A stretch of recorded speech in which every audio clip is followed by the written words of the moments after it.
lase sababu no bambolo koroya uye nyefolike unyefoli senfe uye minfo ko faranyonga tombolo faramimbe no kama ko M5RFV o M5RFV nunu ko uka faranyonga kaje kanyogo mine kalamalike minton sigira juenkalo tleduru ko faso chesiri bamenu nuka chesiri kunye faso kwe uluka faranyonga no mouvement du 5 juin Rassemblement des forces patriotiques uye kunafuni la sila wele alamsa temene kalo temene no yeju kalo tlemugani shegi Modibo Keita tola leje yoromi mbe nuka mako memorial Modibo Keita uku ulube mali maraba ujigi akoro kanani lakana kola kele minun be sina dantigeli minun kera nyefoli kelen kofe uku chienrela Mali labenchuku kura minu mbe sina minu nye ajujomba uye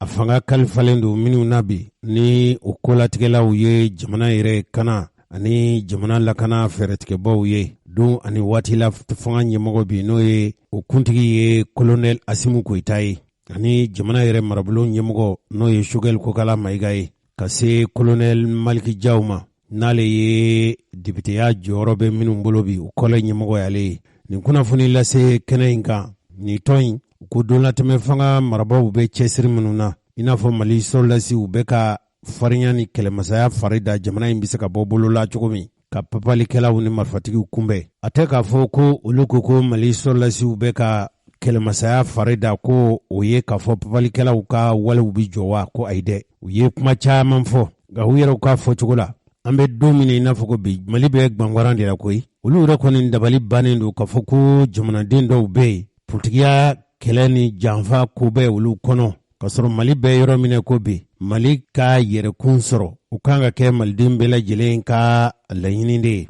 kafo wati fadinya jugu kele minun be sina ni janfa jugu minun be sina mali ka nyogon minedi ka nyogon simbla ka nyogon bolomine uye dandigeli ngoni anyeshinindo politikiton de maminu yero ka layini udawaga be ubala ko Shugel Kokala Maiga ko kabo jamana marabulo nyamgoyala amano ngachedo be chain ale fela mo be lame koswe M5 RFP nyimgo dodo M5 RFP nyimgo dodo ale retoye Abdel Kader Maiga ani doy barusigike no yere nere dogoni no Kasim Traoré baro nafa koso amba fe chikurbani musukurbaw au ka baroin lame nga baroin kekunte anyi kafoko ambe Shugel de lafasa sabu kuma be mu douda nere Jose Traoré yiwuyi jamana marabaw umangutu wali ikembe kika kene na blawluye akera inafo jamana maminu mbe wilika dola chukumi don ani franche fanga be furi ni wasaye oluka ko te emati hadamade ibi dugu mola itise ki dugu dali masala itise ki dugu yeraba kuna o mungo kumafo ibasoro ka dalu bubolo gama bo srawo srafe Shugel Kokala Maiga blali kabo jamana marablo nyimoyala na bisika kololo la si fasoma ni ke kumbala anga Abdel Kader Maiga anga le ka barosi lame ni Kasim Traoré baromisi bismillah dabali ni feret keba mini che ka nyingali la mais nyingali yere kan ka ke minye mun ye ni nyingali yere ke ni laini ke jonu dedu o de kan ka ke nyingali yere jonu dedu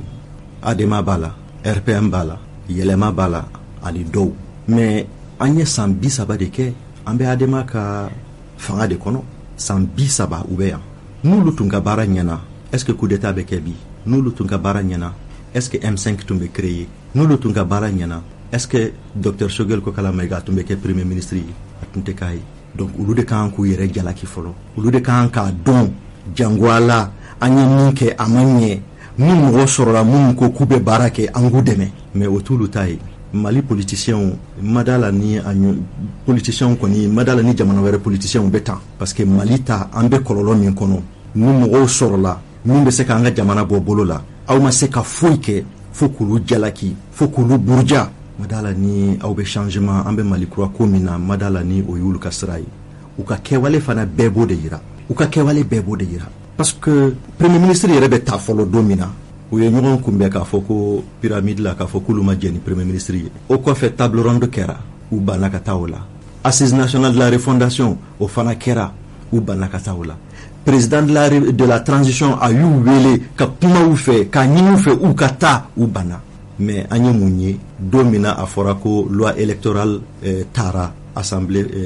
conseil national de transition fɛ olu de kɛra mɔgɔ fɔlɔw ye ka bɔ k'a fɔ ko non an ɲɛna kosɛbɛ n'olu ko fɛn min ɲɛna o kɔrɔ ye ko b'an ka jamana ci n'olu ko fɛn min ɲɛna n'u ye tɛgɛrɛ fɔ fɛn min na o kɔrɔ ye ko jugu yɛlɛla na donc anw de kan k'o faamu parce que an tun bɛ ka loi électorale min ɲini o tɛ nin loi in ye organe unique de gestion des élections u ye min fɔ sisan ko autorité indépendante de gestion des élections a ka indépendance ko o banna a ka autorité ko o banna donc loi kelen o kɔni tɛ tuguni mais nin yɔrɔ in na an bɛ président Assimi fo parce que a y'a dabɔ a kama ka loi promulguer parce que ale b'a dɔn o de nafa tun ka bon maliyɛnw kan an y'o faamu an y'a kun ni ala sɔnna fana peut-être que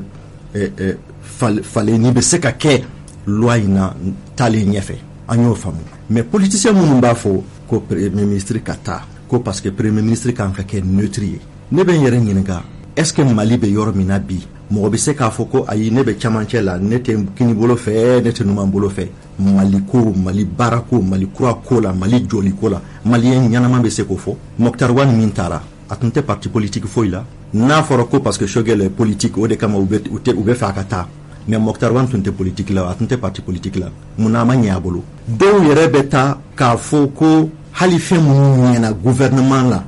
ni ministre de la défense do bien ni économie fanfɛla do ou bien ni fan wɛrɛ do o b'a fɔ non olu de y'o baara kɛ o tɛ Choguel ka bilan ye k'a sɔrɔ Choguel de ye premier ministre ye o fana ye juguya ye juguya foyi tɛ tɛmɛ o kan parce que c'est ale de ye gouvernement ɲɛmɔgɔ fɔlɔ ye n'i y'a ye montée en puissance nin kɛra an ka armée sera ka minɛn ɲɛnamaw san ka fɛn caman san ka baara kɛ o bɛɛ ye hakilina de ye o munna a ma kɛ sani ale ka na munna a ma kɛ sani a ka na an kan k'an yɛrɛ ɲininka o de la ale de ko fo ka dɔ de bɔ gouvernement ka musakaw la ka économie kɛ an ka se ka fɛɛrɛ kɛ ka minɛnw san donc a kan ka fɔ o la mais ni politicien ni parti ninnu olu tɛ fɛ ka nin ye u tɛ fɛ ka nin mɛn u tɛ fɛ k'a faamu parce que olu ta ye u kɔnɔbara de ye olu ka kɛlɛ bɛɛ ye jɔyɔrɔko de ye parce que ni gouvernement tɛ ni pouvoir tɛ u yɛrɛ ka partiw tɛ fɛn se ka foyi ɲɛnabɔ u yɛrɛ tɛ se ka foyi ɲɛnabɔ u yɛrɛ ye. I bɛ fɛ k'a fɔ u bɛ balo fanga de la. Exactement Kassim, olu bɛ balo fanga de la u ka parti yɛrɛ bɛ balo fanga de la o de kama nin waati minnu tɛmɛna u ye kɛlɛ suguya bɛɛ de kɛ ko musaka minnu tun kan ka di parti politiques ma ko fo k'o sara jagoya an bɛ se ka an to embargo kɔnɔ k'an to nin gɛlɛyaba in kɔnɔ ka taa an ka wari cɛ ka taa fili i ye wari min ta miliyari de bɛ di RPM ma u ka hakɛ tɛ a Kader u ka hakɛ min don bi jɔyɔrɔ foyi t'a la jamana jɔliko la jɔyɔrɔ foyi t'a la parce que élection wo politique wo parti wo a bɛɛ kan ka na lakana de kɔfɛ ni lakana bɔra yen k'a ɲini services sociaux de base kalansow gouvernement ka lasigidenw dɔgɔtɔrɔsow ani ɲɔgɔn caman olu ka segin ani jugew yɛrɛ olu ka se ka sigi u ka circonscription na ka u ka baara kɛ ka ɲɛ o bɛɛ de kɔfɛ mɔgɔ bɛ sɔrɔ ka n'i jɔ k'i bɛ politique ko ni élection ko kumaw fɔ donc minnu ye nin laɲini kɛ u b'a yira an na fana k'a fɔ ko fɛn dɔ bɛ yen u m'a faamu ka da mun kan olu hakili la bi n'olu ko Choguel ka bɔ yen o de da ka d'u la mais ne bɛ nin fɔ diɲɛ maaw ɲɛna bi na ni Choguel bɔra yen n'a y'a présenté élection présidentielle la ni ala sɔnna premier tour la a bɛ passer u dun tɛ min dɔn colonel Assimi Goïta il est 10 000 fois plus gentil avec eux aujourd'hui que si le docteur Choguel devient président u k'o faamu u b'a juguya ka taa se yɔrɔ dɔ la mais a kɔlɔlɔ u yɛrɛ bɛ tila ka bi a kɔnɔ n'u m'o faamu u k'o faamu et puis aw tɛ se ka wuli k'a fɔ ko premier ministre ka taga ko parce que aw bɛ fɛ ka chance sɔrɔ ka taa élection na o kɔrɔ ye ni fanga tɛ aw bolo dɔrɔn aw tɛ se ka taa élection na an bɛ fɛ k'o de kɛlɛ. mais est-ce que jɔ t'u bolo parce que premier ministre de bɛ élection ko bɛɛ kunna o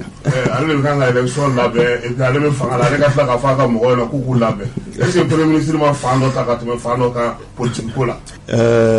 Kassim i ni ce i ka ɲininkali la mais premier ministre tɛ se ka sigi a m'o kɛ o n ko premier ministre de ye an ka sɔrdasiw an ka colonel duuru n k'ale de y'u ka aile politique ɲɛmaa ye ni bi aile politique bɛ an ka sɔrdasiw la mais a tɛ se ka kɛ fɛn wɛrɛ ye M5 kɔ. Anw de ta wulila ka bɔ ka bin, anw de sara, anw de joginna ko fo Mali kura ka sigi. An balimakɛ sɔrdasiw faralan kan ka an ka baara laban ka fanga minɛ. N'a kunkolo bolo a senw bɛ anw bolo. E ko an bɛ taa mɔgɔ wɛrɛ wele ka na ko ka na bɔsɔ wa? Non, anw de b'an ka baara kɛ fo k'a laban, fo ka Mali kura in sigi jagoya. Parce que nin yɔrɔ in na, tu vois, politiciens b'a fɔ ni élection nana, non, premier ministre ka taa. Mais n'a fɔra ko gouvernement ye baara ɲuman kɛ, non, u b'a fɔ non, o tɛ premier ministre ka baara ye. Mɔgɔ wɛrɛ de ye baara ɲuman in kɛ. O tɛ se ka faamu. O cɛ kelen min y'a to monter en puissance kɛra, min y'a to bi an hakili sigilen don, min y'a to embargo in kɔnɔ mɔgɔw sera ka sara, maliyɛnw caman sera ka kɛ min y'a to u ma degun santi kosɛbɛ. O cɛ kelen u bɛ fɛ o de ka taa. O cɛ kelen bi na il faut que u k'a dɔn ka fɔ ko a y'a jɔyɔrɔ fin, a ye min kɛ. Premier ministre caman bɛ yen i b'u fara ɲɔgɔn kan, u ye baara min kɛ, ale ye min kɛ san kelen kɔnɔ a b'u bɛɛ ɲɛ. K'a dan lakana dɔrɔn ma san 30 an bɛ lakana ko in kɔnɔ, san 30 an tɛ. Ngali sa dɔw bolo an ma lakana sabula binganiw bɛ sen na hali bi. Foyi tɛ se ka bingani ninnu ban yɔrɔnin kelen. Amérique yɛrɛ bi bingani b'a kɔnɔ, américains yɛrɛ y'u denw bɛ marifa ta ka taa école kɔnɔ ka mɔgɔw faga, américain den yɛrɛ hali ni terroriste tɛ. Donc an b'a ɲini Ala de fɛ a ka mɔgɔw sɔn sabali, a ka nin fiɲɛ jugu in bɔ diɲɛ yɛrɛ kɔnɔ. Sinon min kɛra Kati ni waati wɛrɛ tun don sisan tun b'a sɔrɔ Kati ko banna. Donc nin parti politique ninnu u ka laɲini sisan t'a kɛ tuma ye, sisan t'a fɔ tuma ye, u yɛrɛ kan ka u yɛrɛ ɲininka est-ce que olu ye maliden ɲumanw ye? Est-ce que olu bɛ ka baara min kɛ a bɛ Mali jɔ de wa a bɛ Mali ci? Parce que an y'a ye hali français ka élection tun bɛ ka kɛ tuma min na an kɛlen ka u ka ambassadeur gɛn u bɛɛ farala ɲɔgɔn kan k'a fɔ ko non ko Mali ye min kɛ k'u tɛ jɛn n'a ye, a tɛ bɛn u ma. An ka politiciens kan k'o de kɛ mais u tɛ se parce que olu bolo tant que olu ma fanga yigi Choguel ka bɔ yen olu ka se ka don gouvernement na ou bien Assimi yɛrɛ ka siran a k'ulu wele. Parce que ko in laban bɛɛ ye Assimi de ye, u bɛ Assimi de kɔ, u b'a dɔn u tɛ se ka s'a ma tant que Choguel bɛ yan. Parce que l'aile politique dure du M5 an bɛ yan, foyi ma bɔ a la. Donc o de kama ni Choguel ko ale bɛ mɔgɔw wele u ka fara ɲɔgɔn kan, les forces du changement. Mais a ma kuma jugu fɔ, n'a m'o fɔ a bɛ mun fɔ? C'est un politicien. Il a été appelé aussi parce qu'il est politicien. Il a été appelé parce que ale de bɛ M5 ɲɛma. A welela o de kama a ka n'a ka jɔyɔrɔ fin politique kunda parce que président ale ye stratégie de ye, ale ye force spéciale de ye. Donc olu bɛ min dɔn o ye kɛlɛ n'a a kunbɛ cogo ye, mais o ye militaire kunda. Mais an ka force spéciale o ye docteur Choguel Kokala Maïga ye, ale fana b'a dɔn politiquement min ka kan ka kɛ min man kan ka kɛ. Ninnu bɛ k'a kɛlɛ bi parce que u bɛ fɛ u ka fɛn dɔ sɔrɔ u bɛ min bila u kun, sinon k'a fɔ ko élection ko o dɔrɔn tɛ. Ni y'u bɛɛ lajɛ a ka dɔgɔ u la maa min ye baara kɛ a yɛrɛ halala la ka kɛ fɛn ye Mali kɔnɔ. An y'u bɛɛ ye nin yɔrɔ in na n bɛ fɛn dɔ fɔ maliyɛnw ɲɛna parce que a bɛ se ka kɛ adamaden si tuma dɔ la a man ca. N'a ma fɔ bi a kana fɔ ko a y'a fɔ parce que a b'a dɔn dɔ in tɛ yen donc a ye nkalon tigɛ. Ne ma kɛlɛ daminɛ Mali ko la bi, n m'a daminɛ 100 ans, n y'a daminɛ a mɛnna. Cɛkɔrɔba ni musokɔrɔbaw nin tun ye M5 RFP mɔgɔw ka dunkibaru kɛnɛ min sigira dɔgɔkun tɛmɛnen. O kuma fankilima tɛ seere ɲuman ye. Don tɛmɛnen ninnu an y'a jira u la k'a fɔ yɛlɛma tɔnɲɛmɔgɔ n'o ye Musa Mara ye, hali n'a y'a sɔrɔ ale kɔni fɛla tɛ wala ale ko premier ministre ka baara bila a kana bila o kɔni tɛ mɔgɔ wɛrɛ bolo, u bɛ jamanakuntigi yɛrɛ de bolo. Nka tɔnkulu min bɛ yen n'o ko k'olu bɛɛ fara ɲɔgɔn kan min b'a to don ani furancɛ fanga ɲɛmɔgɔw u bɛ se ka fanga in fori ni kunkɔrɔta ye cogo min, olu ka tɔn ɲɛma dɔ bɛ yen n'o ye Amadu Koyita ye. O Amadu Koyita yɛrɛ olu kɔni fɛ jamana marabolo ɲɛmɔgɔ ka baara bila. A y'a fɔ ni dalu min ye olu ka laɲini yɛrɛ do koyi, nka a y'a fɔ ni laɲini min ye an ka Amadu Koyita yɛrɛ lamɛn. Ale tun ye IBK Ibrahim Boubacar Keita ka ministre ye, denmisɛnnin min don kabili ATT bɛ fanga na, ATT nɔfɛma tun don, ATT bɔlen fanga na sa a laban nana fara Ibrahim Boubacar Keita kan ka dɛmɛ fanga in bɛ se ka fori, nka a nana kɛ Ibrahim Boubacar Keita ka fanga ma kɛ fori fɛn ye. dalu min bɛ olu bolo ka jira k'a fɔ Choguel Kokala Maïga ni baara bila ka kan an ka Amadou Koïta an k'a yɛrɛ lamɛn. Non, nous sommes des démocrates et des républicains. Tu sais, quand tu as été un homme d'État, Saria a bien bête de Kama. Quand il faut parce que Kassabe Fangala, mais Saria parce qu'il fallait se gagner la Syrie. Ça, c'est un mauvais exemple. Nous sommes des démocrates, nous sommes des républicains. Nous avons demandé la démission du Premier ministre, Dr Choguel Kokala Maïga, parce qu'il veut être le chef de la coalition pour les forces du changement. Nous lui souhaitons bonne chance à Kanya RM. Bon, le cimetière est rempli d'indispensables. C'est un Malien comme les autres. C'est que Rami est OK. Si aujourd'hui il constitue un obstacle, on a dit ale min kun bɛ ale min kan ka kɛ impartial ye ale min kan ka kɛ neutre ye ale min kan k'an bɛɛ hakili sigi k'a fɔ k'ale y'an bɛɛ ka premier ministre de ye k'a fɔ ko kalata min nalen n'ale kan ka maa kelen sugandi k'o bila EJ kɔnɔna na anw parti politique bɛɛ farala ɲɔgɔn kan kan ka maa 4 de di ko président kan ka maa 7 si je ne me trompe pas CNT fana kan k'a di conseil économique et social kan k'a di société civile b'a di donc n'i y'a anw sɔnna ko exécutif n'o ye président de la transition n'o ye CNT ɲɛmɔgɔ ye n'o ye premier ministre k'a fɔ k'olu ka mun ka sugandi parce que anw hakili la k'a fɔ ils sont au-dessus de la mêlée u tɛ Jean fɛ u tɛ Paul fɛ olu bɛ yan faso de kama n'ale yɛrɛ ko k'ale bɛ kɛ chef de parti ye n'o mana ni gɛlɛya anw kan o bɛ na ni mun ye an bɛ min fɔ Asimi dɔrɔn fasoden ɲumanw ka ca cadre chevronnés bɛ Mali la minnu y'u ka exemple yira Mali la minnu y'a yira jamana kɔ kan donc u ka Choguel libéré a ka taa k'a ka coalition des forces du changement sigi ni hakilina ɲuman don a la peut-être cadre mɔgɔ dɔ bɛ se ka taa fɛ yɛrɛ un premier ministre c'est invisible maintenant un premier ministre la transition kɔnɔna camancɛ fanga kɔnɔna na vraiment a ka partisans bɛ sɔrɔ a bolo dɛ mais a ka premier ministre baara kɔnɔna na a kan ka kɛ neutre de a kan ka kɛ impartial ye a n'a bɛ parti la a man kan fɔlɔ transition kɔnɔna na parce que a bɛ na ni gɛlɛya ye mais a kɛra et min bɛ bila la a bɛ deli k'a fɔ ko la fonction n'honore pas l'homme, c'est l'homme qui honore la fonction. Même si tu es un balayeur, balaye bien pour que le jour où tu n'es pas là, comme le disait Martin Luther King, on peut dire ah si tel et tel. Donc, il y a premier ministre, il y a ministre, il y a président, il y a député, il y a maire, ce n'est pas le titre là. Au théo, il y a des valeurs mindama. Alors là, il faut qu'on ne soit pas une personnalité, mais il faut avoir une personnalité. Non, personnalité, non, ni qu'il y a un là, non, maquet. Donc, il faut qu'on ait des gens proposés. Vraiment, je sais que le président est bien informé. Le premier ministre est follow. En look moi fonga bla utna fonga bla Choguel kuma mfo parce que tunoke ne kutna ga partenaire wole katanu primature yelema min foranta yere ya kono oui malien be kanga yelema di malien be kanga question posée yere kuna 62 ans après la stabilité qu'on a connue sous Modibo Moussa Diarry Moussa Madjaye na bora rébellion min damne en 90 an kumbe kalanke jene ne nga premier ke jene Paki ni noël pour manabla surtout Paki on va se refonter bay en méta dugu de la conscience ça 4 km de Djenné kalo yelena mbadu ifana yake banyangarai an beta nda chenjenga bi ni bora Djenné 4 km ni mi frati ishure bay atete fana nana Moussa yaka sambwan sabake côté sécurité à part qu'en 90 rébellion d'Amnéné le Mali était vraiment stable et sécurisé atete nalé on a kajina la pacte national aussi pour que rébellion willa minkama no ku yen ko gɛlɛya be no ku me ko jitu fe ko école tout fe ko centre de santé té même si tu es un balayeur balaye bien pour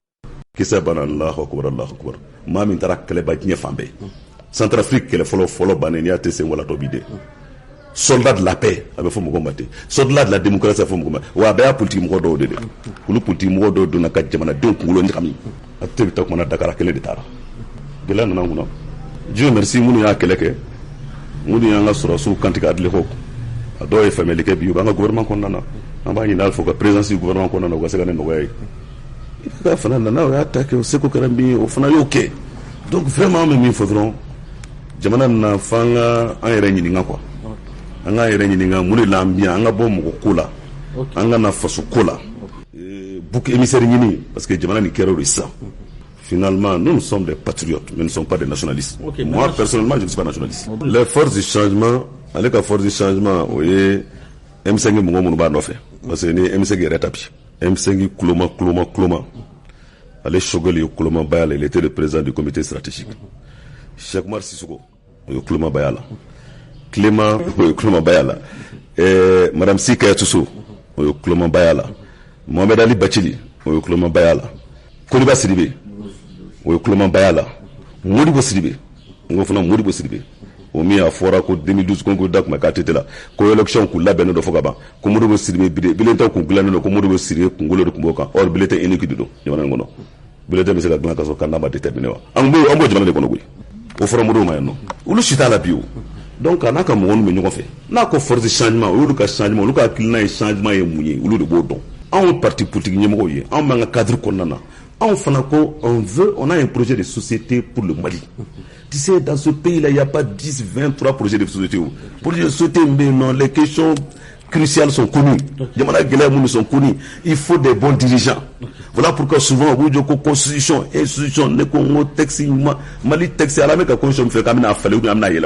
il y a quand constitution fan de fois mis en bali jamana ka développer ou ko constitution fan de fois c'est vrai constitution namba fait ka toilette ka révision ke yoro do bala madia do be na msukulu ulu corriger no mu namba fait ka sénat créer no mu namba fait ka cour de compte créer no mu namba fait ka jetemne ke ka fo élection présidentielle entre le premier tour et le deuxième tour il y a que 2 semaines administration territoriale be résultats programmés pendant 5 jours cour constitutionnelle be résultats programmés souvent il y a même pas 72 heures de campagne. On va essayer de faire des lettres pour que les gens puissent voter pour la société. On va essayer de faire.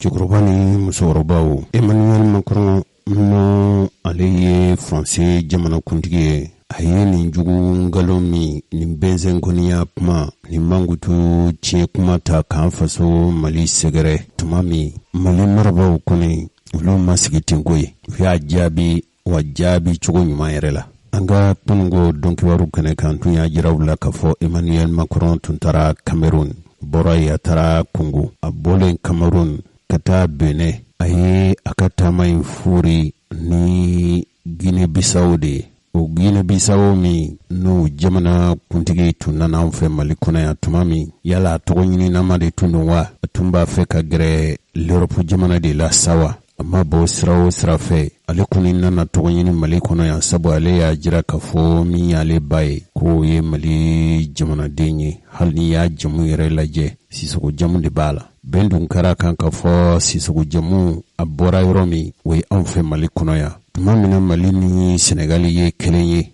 o sisoko joli no ye Mali black kerengana nyana minye sigu marani kai marai sisoko ka chai kosobe o sisoko nunu ulu di tara kwa jidala tumamina Senegal fana tumbe tiga chike kosobe sabu farafina ya to utle wati Senegali tunyona tiga sina tiga chike late farafina be wa Mali yere ni Fransi tumamina to banfea danfara tunde Mali ani France ni nyonche todo tumbala kofe unana Mali toda kusuda Mali den juli be minu ye kai kawe sisoko kacha kai kuswe o sisoko nunu uludu tara kwa jida ya mfan ife Mali tlibi ya mfan bolofe ukera Senegali jamanai halini mgomi fana ya laje kabli sunyata kafanga wati Mali kelechou ulu tuntara Senegali ndila donki baru temene nunu na kafo awe kafo hali Gambi ye Mali dugulu doye nantun zegina anko hali doni nga nyimakalaw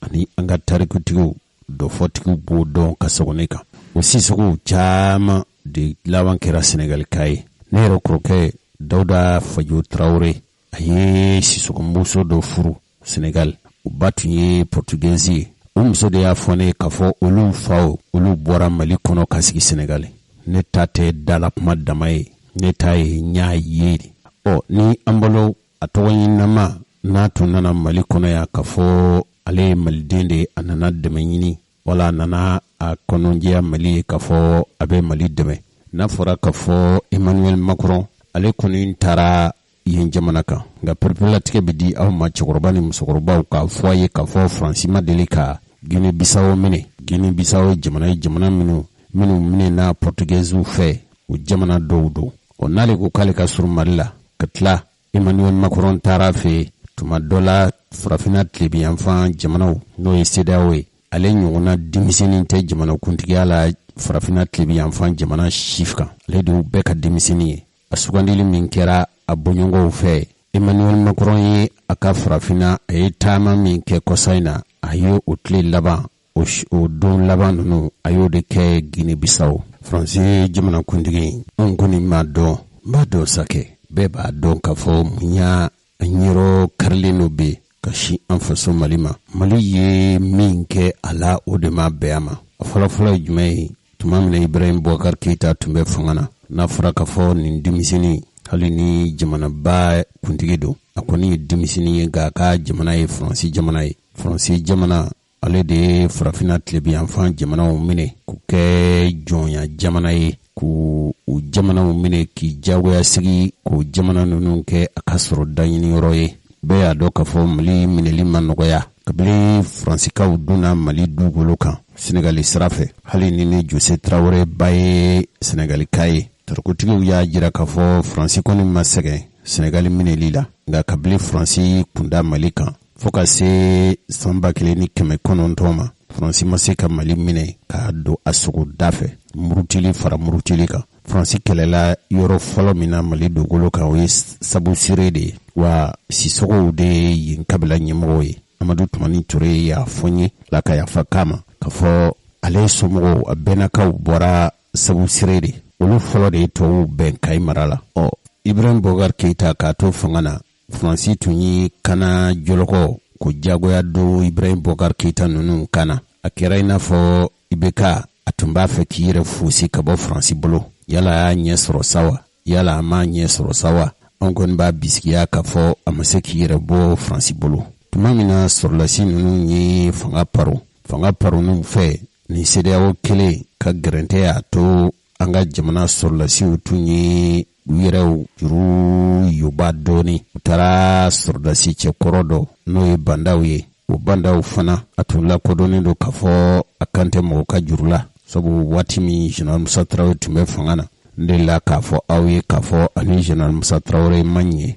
Hali ni u bɛnbaliya sabu ma tɛna da don o la tuguni, sabu o tigi tɛ dugukolo kan tuguni n'o ye Général Musa Traoré, n'o tɛ n tun b'a ɲininka yanni n ka n da sa ma. Bandaw ninnu sigilen, Emmanuel Macron a ye bandaw wele Faransi. Kabini ne y'a ye ko dɔw tɛmɛna Emmanuel Macron ni bandaw ni ɲɔgɔn cɛ, u ye Mokhtar Wane sugandi k'o kɛ jamana marabolo ɲɛmɔgɔ ye. O siratigɛ la sa, minnu ye IBK ka fanga minɛ, o maa kelen ninnu laban u nana fanga bɔsi bandaw la ani Mokhtar Wane. O de kɔfɛ sa, Assimi Goïta yɛrɛ nana jamana kuntigiya minɛ. O minɛnen kɔfɛ a ye wele bila Choguel Kokala Maïga ma. O Choguel Kokala Maïga yɛrɛ kɛbɔ nɔfɛ bi kɛlɛ ko a ka fanga bila, ko ani jamana mara man kan ka sabu kɛ a ye wo ye a bɛ politikitɔnw la gosi la, a ye wo ye kuma b'a da, kuma minnu ye kuma gɛlɛnw ye, i n'a fɔ maa minnu n'u ye wuli ka dɔ kɛ ka Ibrahim Boubacar Keita ka fanga in k'o paron. N'o fanga bosilen kɔfɛ maa minnu y'u cɛsiri min b'a to yɛlɛma Mali bɛ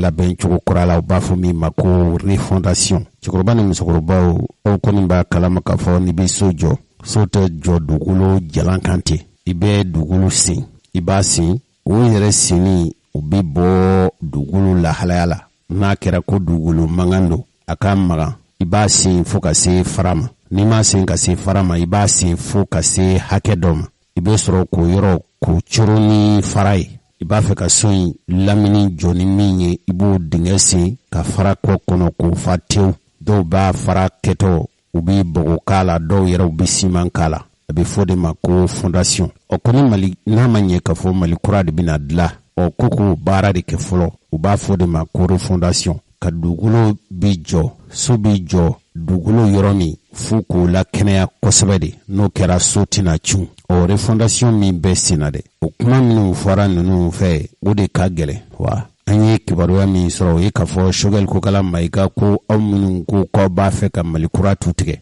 tu tigɛ tɛ taa wabɔ kɔ. Gunguru ni jiri minnu n'o bɛ i bali k'i ka danni kɛ, dugukolo bɛ se ka buluku cogo min, f'i k'o bɛɛ kɛ, o tɛ taa wa bɔ kɔ. Ko aw minnu ko k'aw b'a fɛ ka Mali wa kura bɔ, o tuma a kana sɔn k'aw fari fa fo aw ka ɲɔgɔn minɛ ka fara ɲɔgɔn kan, min b'a to minnu ye faso in dakolon ci k'a filenkolon ci k'a buruja, olu kana se ka na. Bamanankan in jɛlen don ye, nka an da bɛna so ma. O kuma min fɔra Choguel fɛ, a nana ye k'a fɔ o ma taa maa caman jimi sira fɛ, kɛrɛnkɛrɛnnenya min ye politikimɔgɔw ye. N b'a fɛ ka min fɔ dɔrɔn, Emmanuel Macron ye taali min kɛ farafina dugu kɔnɔ a ko Mali maraba nunu hami foyi tɛ u la fu yɛrɛ u bɛ se ka coko fanga na cogo min u fanga in bila k'o kɔnɔ u t'a fɛ k'a bila u yɛrɛ bɛ se k'u dili don fanga na cogo min k'u kolokolo fanga na cogo min ko de y'a to k'u kɛmɛ ka wele bila risila kɛlɛcɛ dɔw ma risila kɛlɛcɛ minnu u bɛna kɛlɛ kɛ Mali fa dugukolo kan ka Mali b'u sara jɛbɔ ngolokan de la nafolo la o ko nka ko ninnu nakun tɛ fɛn wɛrɛ ye koyi nakun ye u bɛ se ka Asimu n'a nɔfɛmɔgɔw bɛ se k'u kolokolo fanga na cogo min a y'o kuma de fɔ k'a fɔ ko o baara dun n'u bɛ ka kɛ ni risiw ka kɛlɛcɛw ye u tɛ taa dakoloncili kɔ koyi o kɔni kɛlɛ u bɛ ɲɛ sɔrɔ cogo o cogo sa hali n'u bɛ bɛn jamanadenw ni halakili ma ko baara de bɛ ka kɛ Mali sɔrɔlasiw ni risiw fɛ u yɛrɛw b'a fɔ mɔgɔ minnu ma ko Wagner o Wagner ni kuna ne faralen don Mali sɔrɔlasiw kan kɛkun foyi t'a la fo Mali sɔrɔlasiw bɛ se k'u kolokolo fanga na cogo min fɛn o fɛn bɛ yen n'u b'o bali o la sa u kɔni u b'o kɛ piyan u b'o sɛbɛkɔrɔ kɛ u nana wolo ni fɛn minnu ye n'olu yɛrɛ ka jateminɛ bɔra kan diɲɛ tɔnba n'o ye Nations Unies ye k'olu ka sɛgɛsɛgɛlikɛlaw yɛrɛ ye o sɛgɛsɛgɛli sɛbɛnw bɔ koyi k'a fɔ k'o fali jugu ninnu k'u tan bɛ ka fulaw de sɛgɛrɛ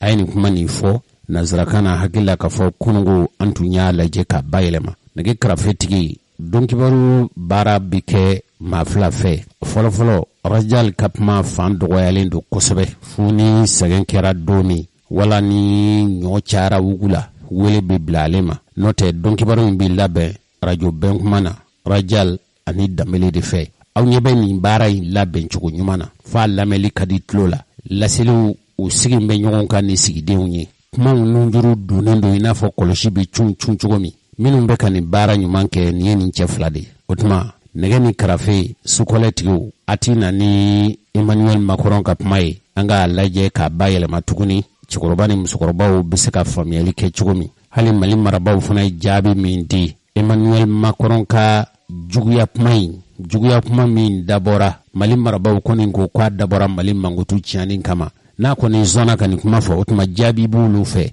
an t'a lajɛ an ka o lase sa wa bisimila. Bonne chose pour le peuple malien qu'une junte ait pris le pouvoir. Anw tɛ se ka nin ko in kɛ ko ɲuman ye ka fɔ mɔgɔ minnu n'o ye finitigiw ye u kana fanga paro. Peuple malien qu'une junte ait pris le pouvoir sur la base d'un coup d'État. Mali kɔnɔ finitigiw ka fanga paro ni fanga paro wale dɔ ye. Et c'est, je crois, la fonction première de la CEDEAO à cet égard. Ni hakili la ka fɔ CEDEAO ka cɛsiri wale fɔlɔfɔlɔ dɔw ye fɛn min ye. Deuxièmement, que la CEDEAO puisse ainsi bâtir le cadre de stabilité qui...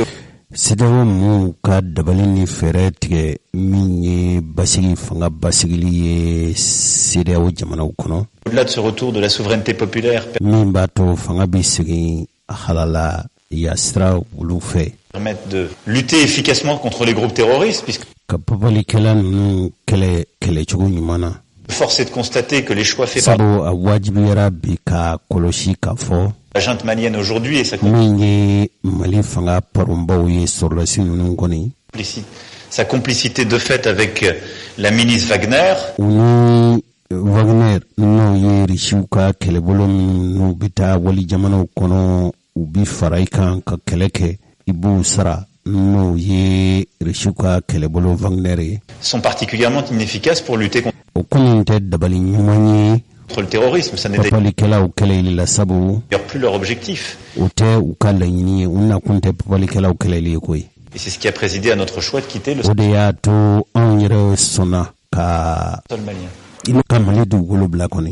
Parce qu'on ne peut pas considérer que c'est une bonne chose pour le peuple malien qu'une an tɛna se ka sɔn fiyewu k'a fɔ nin ye fɛn ɲuman kɛlen ye Mali jamanadenw ye minnu ni fanga paronna fanga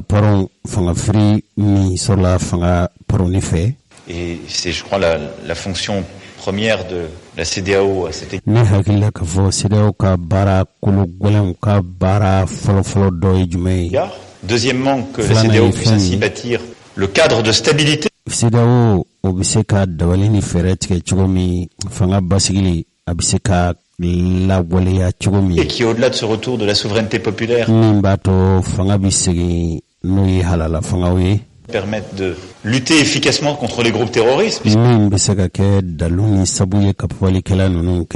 Que force est de constater que les choix faits par la junte malienne aujourd'hui et sa complicité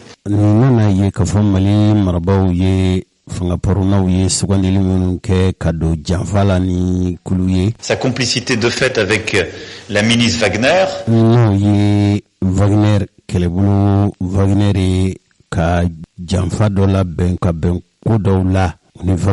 sont particulièrement inefficaces pour lutter contre le terrorisme. Ça n'est d'ailleurs plus leur objectif.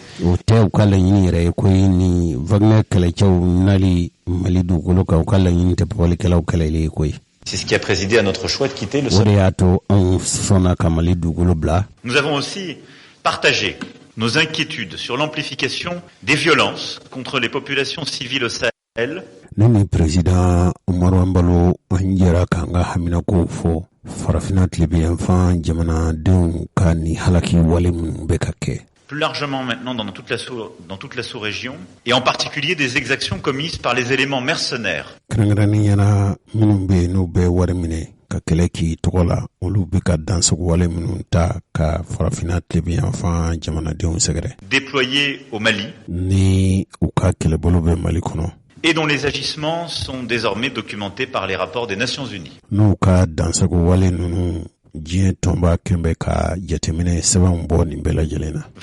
pour ne pas les citer. J'ai fait part aussi au président Sissoko Embalo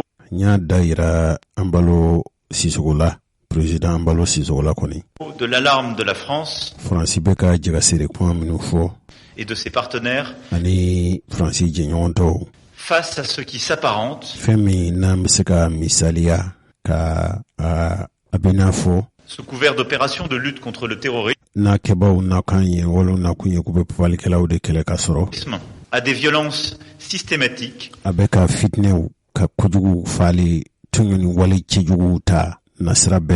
ciblant les populations peules. Nous avons partagé l'urgence d'enrayer cet engrenage qui pourrait Emmanuel Macron ni jiglatige kuma minnu fɔ fulaw olu tɔgɔla faranyɔnga tɔn dɔ bɛ kɛrɛnkɛrɛnnen ɲɛna minnu ko ko olu ye segu alayi boli o kanubaw n'u terilamɔw u y'a jira k'a fɔ kɛlɛ tigɛ jugu min bɛnsɛngɔniya juguya min tan bɛ ka Mali sɔrɔdasiw sɛgɛrɛ u ko olu kɔni fɛla tɛ alayi boli kanubaw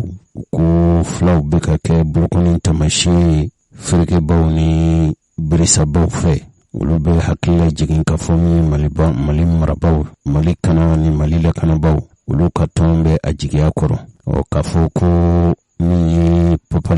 papalikɛlaw olu tɛ mɔgɔ ye u tɛ kabila kelen mɔgɔ ye kabila ko tɛ siya ko tɛ diinɛ ko tɛ nin tɔn y'a jira k'a fɔ Faransi yɛrɛ jamanakuntigi a ye fitne kuma de fɔ sabu Emmanuel Macron ye kuma minnu fɔ o bɛna ni farafarali de Mali kabilaw ani Mali siyaw ni ɲɔgɔn cɛ bɛɛ ka kɛ i yɛrɛ ni makarankɛbaa ye ten wa ni fɛn ye fɛn min a ti bɛn ni kumakan n'o ye Emmanuel Macron ka kumakan ye nin kɔni ye dabali kura de tigɛlen yahudiyaw ni nazaraw fɛ u bɛ se ka jamanadenw ni ɲɛnama su dɔn Emmanuel Macron a tɛ Mali dɔn a tɛ Mali danbe dɔn a tɛ Mali siyaw dɔn ko n sigiyɔrɔ cɛfɔ ni kanbɛ ani kɛnɛya min bɛ Mali kɔnɔ a k'a dɔn k'a fɔ Mali kabila siya ko ma a bɛ se k'a fɔ n'i y'a se ka se yɔrɔ dɔ la kabila ko bɛ bɔ a la ko kɛlɛ min bɛ kɛ ka kɛ Mali sɔrɔdasiw fɛ k'a ɲɛsinnen don fulaw de kɛlɛli ma jamanaden bɛɛ lajɛlen bɛ ka gosi papalikɛla ninnu fɛ seko alayi boli a kanubaw ko Mali sɔrɔdasiw bɛ ka baara minnu kɛ ni kodɔn ni faamuya ye papalikɛlaw kɛlɛli la o baara bɛ ka kɛ olu fɛ ni siya wolonba t'a la fiyewu nin ye farajɛ nin ye farafin ye nka ko Mali bɛ ka hadamadenya hakɛw matarafa de ni halakili minnu bɛ se ka ni cɔrɔ ni baara minnu bɛ se ka kɛ an bɛ se ka dansigi k'a la cogo min cɛkɔrɔba ni musokɔrɔbaw an ma Emmanuel Macron ka jigilatigɛ kuma in mɛn mankutu tiɲɛ kuma lagosili ka k'a fɔ ko Mali soldasiw u ni Wagner ma fara ɲɔgɔn kɔ. Wagner ko kuma Faransi ka kuma de don. Wagner ye Rusila kɛlɛcɛ dɔw de ye. Maa o maa n'i sera u ka jamana kan ni kɔni y'a f'u ye k'u k'i dɛmɛ, u b'i dɛmɛ musaka de i b'o sara u ye, i bɛ nafolo de sara u ye. N'i y'o nafolo sara u ye sa, wa ko o soldasiw nakun tɛ papalikɛlaw kɛlɛli ye ko ye, k'u nakun ye u bɛ se ka Mali soldasiw dɛmɛ cogo min u bɛ se k'u kolokolo fanga na. An yɛrɛw ka minisiri min sigilen don an ka jamana marabaaw ka dantigɛli, u ka ɲɛfɔli n'o ye Colonel Abdoulaye Maïga ye. Ale bɔra ka laseli kɛ faso tɔgɔ la. Cɛkɔrɔba ni musokɔrɔbaw n bɛ pereperilatigɛ di aw ma k'a fɔ Colonel Abdoulaye Maïga ye Mali marabaaw ka dantigɛlikɛla ye. Emmanuel Macron ye nin mankutu tiɲɛ kuma ko Mali soldasiw ni Wagner farala ɲɔgɔn kan k'u bɛ ka fulaw silatunu faga. Mali marabaaw ye jaabi min sɔrɔ an ka Colonel Abdoulaye Maïga an k'ale lamɛn. Bisimila Dabali ni Fɛrɛtigɛba. Bisimila. Merci infiniment. Malidenw an bɛ aw fo minnu ye kɛnɛ duman n ka dantigɛli kɛ faso marabaaw tɔgɔ la, n ka foli bɛ aw fana ye. Au nom de nos plus hautes autorités, an ka jamana fangakuntigiw a baw bɛɛ tɔgɔ la, j'ai l'insigne honneur de donner ne bonya daran kan n ka dantigɛli kɛ lecture du communiqué numéro 035 du gouvernement de la transition. Mali marabaaw u ye dantigɛli 35nan kan bɔli min kɛ don latɛmɛ ani furancɛ fanga latigɛbaw olu tɔgɔ la. Communiqué dont la teneur suit. Dantigɛli kuma min n'a kɔnɔ kumaw olu filɛ. Le gouvernement de la transition don latɛmɛ fanga marabaaw u ko a appris avec une profonde indignation a ma bɛn o ma, a y'u jigi latigɛ nin kuma min fɔra k'a da Mali la. Mali ma jɛn n'a ye wa a ma bɛn Mali ma fiyewu. Des propos tenus par le président de la République française. Faransi jamanakuntigi ye dantigɛli minnu a ye kuma minnu fɔ o dantigɛli dɔ senfɛ Emmanuel Macron, n'o tɛ mɔgɔ wɛrɛ ye n'o ye Emmanuel Macron ye. Lors de sa tournée en Guinée-Bissau le 28 juillet, a ye taama min kɛ ka taa Guinée-Bissau n'o taama in kɛra 2022. juillet kalo tile 22 tɛmɛnen. En effet, au cours de sa conférence de presse, ani kunnafonilasilaw ka barosigi dɔ senfɛ le chef de l'État français Faransi jamanakuntigi a réitéré des accusations erronées. A ye filibantiya kuma dɔw a ye u lakuraya tuguni, a seginna o filibantiya kumaw ma minnu tɛ tiɲɛ ye, mankutu tiɲɛ ani tɔgɔ tiɲɛ kumaw don ka ɲɛsin faso Mali ma. En affirmant que les autorités maliennes k'a fɔ ko min ye Mali marabaaw kɔni ye entretiennent des relations avec un groupe paramilitaire, ko Mali ni marifatigi kɛlɛbolo dɔw bɛɛ jɛjugu la sans jamais apporter de preuves, k'a sɔrɔ bada a ma deli ka na ni dalu ye, a bɛ kuma min fɔ ka na ni dalu jɔnjɔnw ye k'a fɔ jati a bɛ min fɔ o ye tiɲɛ ye. malgré les démentis des autorités. Hali a bɛ ka nin kuma ni jugu ni mankutu ni ngalon tigɛ jugu minnu ta ka da Mali marabaaw la bada, Mali marabaaw kudayi u bɛ k'a fɔ a ye ko a bɛ ka fɛn min fɔ fili don tiɲɛ tɛ. Mali marabaaw y'o fɔ cogo o cogo sa De la transition. n'o ye don latɛmɛ fanga ɲɛmɔgɔw ye. Pire, kojugu yɛrɛ a ye fɛn kɛ min ka jugu n'o yɛrɛ ye. dans ses propos, a ka kumaw senfɛ, a ka laseliw senfɛ, il a évoqué l'exercice de la violence par les autorités maliennes ko baara wɛrɛ tɛ Mali marabaaw la ka tunu jugu sago wale cɛjugu. a évoqué l'exercice de la violence par les autorités maliennes Mali marabaaw baara wɛrɛ tɛ u la fitinɛ tali ka kojugu k'olu ta, ciblant une ethnie k'a fɔ ko Mali marabaaw, Mali soldasiw bɛɛ ko kɛlɛ jugu n'o wale jugu ta ka kabila dɔ sɛgɛrɛ Mali kɔnɔ. spécifique kɛrɛnkɛrɛnnen ɲɛna kɔni de notre nation. anw faso Mali. Le gouvernement de la transition condamne avec la dernière rigueur Mali marabaaw don latɛmɛ fanga ɲɛmɔgɔw ko a ye kuma min fɔ a ma bɛn olu ma, u hakilina tɛ wa tiɲɛ yɛrɛ tɛ koyi. A ye jugu kuma de fɔ, nin ye mankutu tiɲɛ de, nin ye lagosili de, nin ye tɔgɔ tiɲɛ de, tɔgɔ tiɲɛ min n'a y'a dabɔ a kama, a ka kuma b'o de yira. haineux, nin ye juguya kisɛ bilen de, juguya yɛrɛ de k'a ta ka Mali marabaaw sɛgɛrɛ. diffamatoire du président français Nin mankutu tiɲɛ min, nin tɔgɔ tiɲɛ, nin faso lagosi kuma min n'a fɔra Emmanuel Macron fɛ. et prend à témoin l'opinion nationale et internationale Mali marabaw bɛɛ jagasere da. sur ces accusations graves. Mali marabaw u bɛɛ jagasere da ka jamanadenw maa minnu jamanadenw minnu bɛ Mali kɔnɔ ani diɲɛ fan wɛrɛ mɔgɔw k'u ladɔnniya ni jalagi kuma dalundanw ni mankutu tiɲɛ ngalon minnu n'a bɛ lagosi se Mali ma. Sur ces accusations graves ni jalagi kuma jugu ninnu sont de nature ni a bɛ se ka kɛ sabu ye à susciter la haine ethnique, ka kabilaw ka juguya don ka bɛnsɛnkoniya don Mali kabilaw ni ɲɔgɔn cɛ et à porter atteinte au vivre ensemble, à la cohésion bɛnsigi kunsigila ni bɛnsigi cogo ɲuman min bɛ malidenw ni ɲɔgɔn cɛ ko u lagosi o bɛ se ka tiɲɛ cogo min kunsigila ni kɛnɛya sigila min bɛ malidenw ni ɲɔgɔn cɛ a bɛ se ka na ni kuma jugu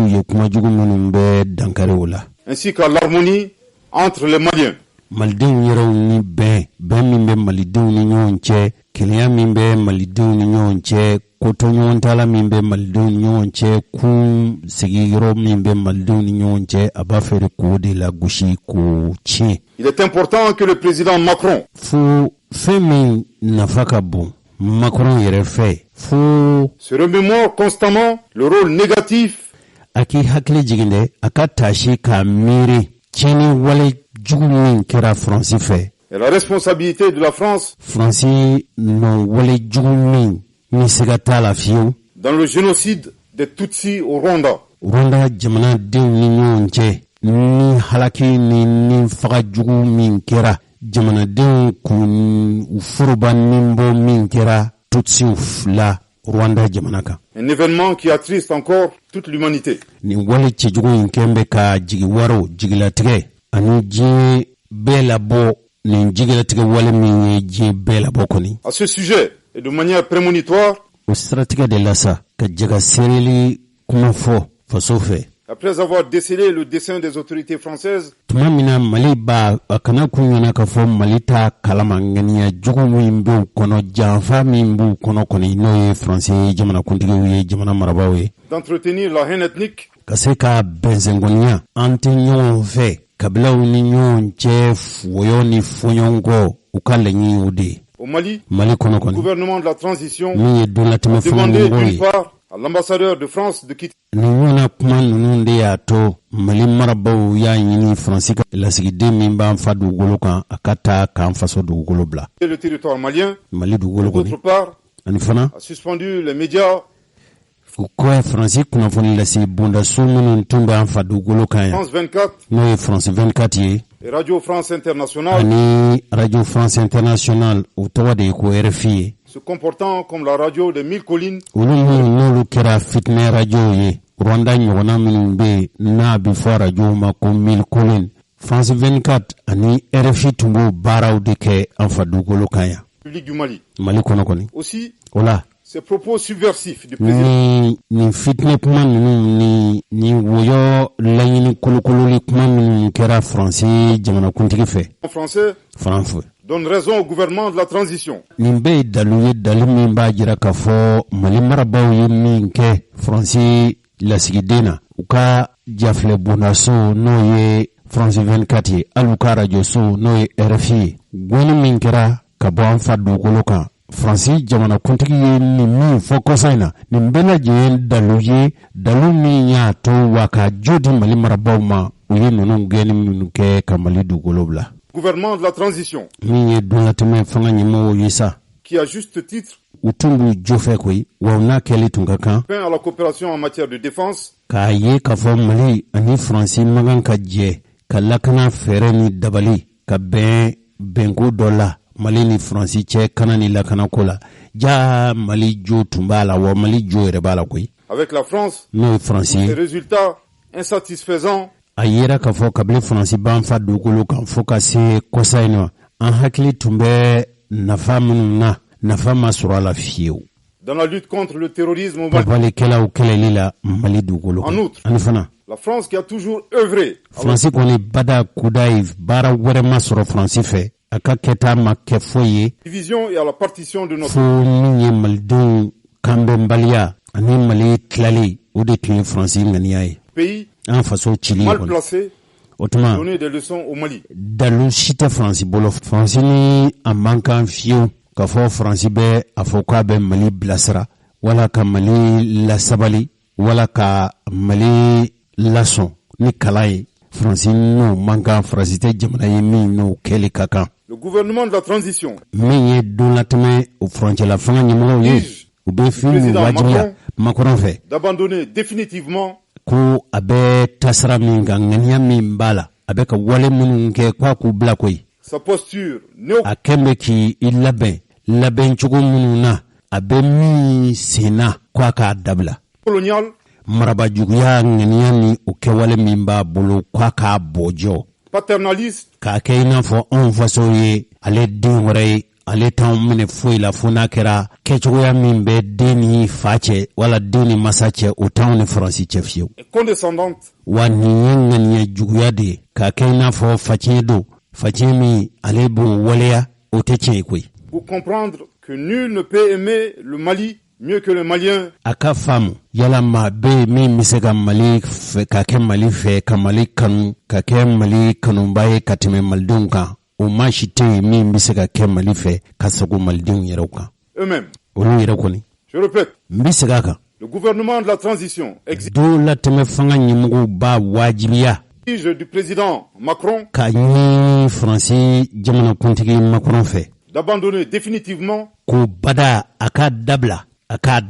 sa posture a kɛn bɛ ka taasira sen min ta ka sin Mali ma néocoloniale, n'o de ye k'a fɔ ne y'i marabaa ye kunungo wa ne y'i marabaa ye bi paternaliste, k'a kɛ i n'a fɔ anw ni ale cɛ wala ni Faransi cɛ den ni denmasaya de don k'o tɛ tiɲɛ ye condescendante, k'a kɛ i n'a fɔ facɛn don kɔrɔlen y'a tɛmɛ cogo min k'a bɛ kɛ ten wa k'a kana i yɛrɛ nɛgɛ pour comprendre que nul ne peut aimer le Mali a k'a faamu k'a fɔ mɔgɔ si tɛna kɛ Mali fɛ mieux que les Maliens ka sago malidenw yɛrɛw kan eux-mêmes. olu yɛrɛw kɔni. Je répète pour une dernière fois, N bɛ segin a kan siɲɛ laban na le gouvernement de la transition don latɛmɛ fanga furancɛ fanga ɲɛmɔgɔw Mali kɔnɔ yan exige du président Macron u k'u b'a ɲini a k'a lamɛn nin ye jagasiri kuma de a k'i tulo ma d'a fɛ d'abandonner définitivement sen min b'a fɛ a kɛn bɛ ka senta min kɛ ŋaniya ni wale minnu b'a fɛ ka ɲɛsin an faso Mali ma k'a k'a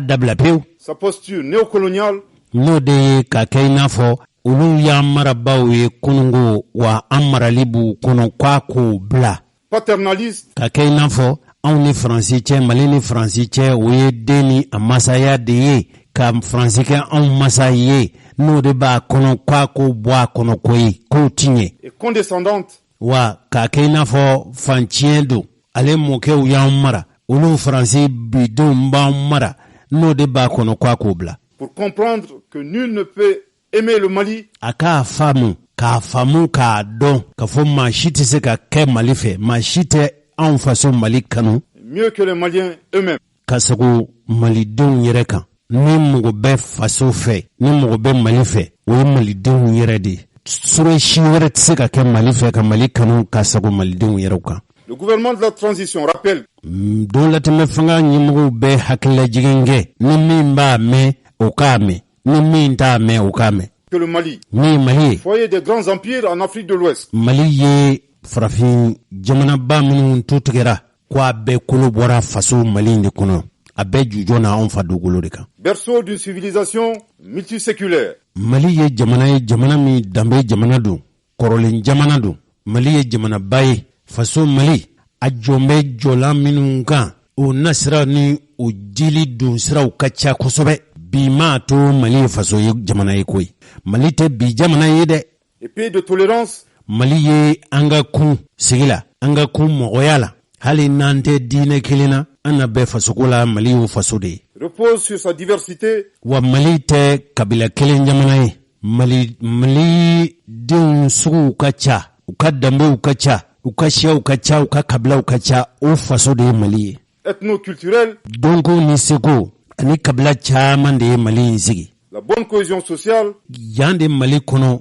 an kunna sigi la an kɛra sigiɲɔgɔn ye an kɛra faso kelen mɔgɔw ye u b'anw de fɛ Mali kɔnɔ yan entre toutes les ethnies, kabilaw bɛɛ ni ɲɔgɔn cɛ faso Mali dugukolo kan et les communautés qui le composent. Kabila o kabila no be Mali kono ya nunu mbe ya do ka fo ye faso kelen jamana denw. Force est de reconnaître que ces dernières années,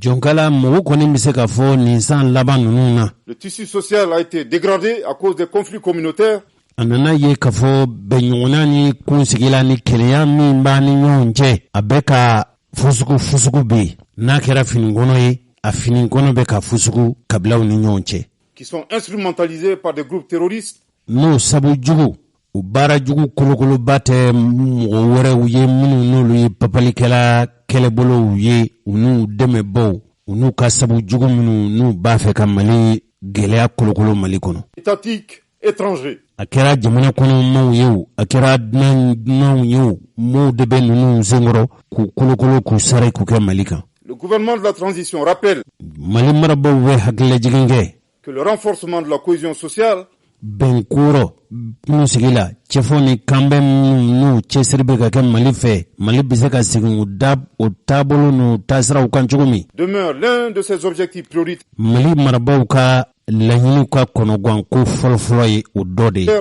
bi. Non négociable. O kɔni ɲɛjugu fara ɲɛɲuman kan Mali marabaaw b'o kɛlɛ de la wa b'a ɲɛ sɔrɔ. Et ne ménagera aucun effort. Wa fɛn o fɛn n'o bɛ se ka kɛ sabu ye Mali ka segin a danbe ni a taacogo a n'a maracogo a n'a sigicogo kun sigirɔ cɛfɔ ni kanbɛ an ka kɛ kelen fasoko la fɛn o fɛn b'a to u bɛ sabati u mana kɛ fɛn o fɛn ye sa Mali kɛn bɛ k'i kɔ daw la wa Mali b'a ɲɛ sɔrɔ. Pour réussir cette mission, min b'a to u ɲɛ bɛ se ka sɔrɔ faso fɛ cogo min. il convient enfin de rappeler avec force Fo kuma yanni ka kuma in bila n bɛ hakililajigin kɛ lakurayali cogo la ni nimaya ye que nos vaillantes forces de défense Mali kɛlɛcɛw minnu n'o ye jamana kumabɔli kɛlɛcɛw ye et de sécurité ani kana ani faso lakana ni lakanabaw qui sont multiethniques k'a dɔ k'a fɔ o tɛ kabila kelen mɔgɔ ye kabila o kabila bɛ Mali kɔnɔ o bɛɛ bɛ Mali sɔrɔlasi dɔ ye professionnels n'u bɛ baara ɲɛdɔn u bɛ baara kɛ ni ɲɛdɔn ye